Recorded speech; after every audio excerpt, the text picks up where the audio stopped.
नमस्कार, मी doctor Sarang Deore. Doctor, एकदा मला पक्का आठवतं 3 महिन्यापूर्वी पडलो होतो. त्यावेळी थोडंसं हाताला मार लागला होता.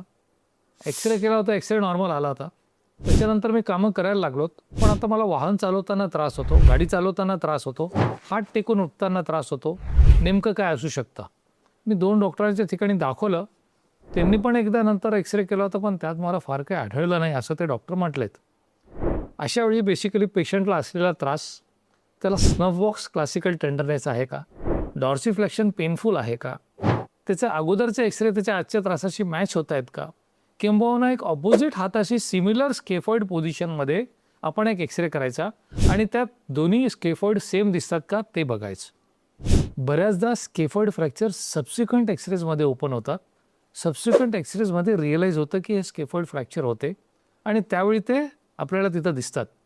अशी इंजुरीज घेऊन तुमच्याकडे जर कोणी पेशंट आले आहे किंवा तुमचे ज्ञात अज्ञात एखादे असे काही पेशंट आहेत ज्यांना अशी काही व्याधी आहेत, तर त्यांना तो रुग्ण आणि ते सगळे रिपोर्ट घेऊन जवळच्या निष्णात डॉक्टरांना भेटायला सांगा. थँक्यू.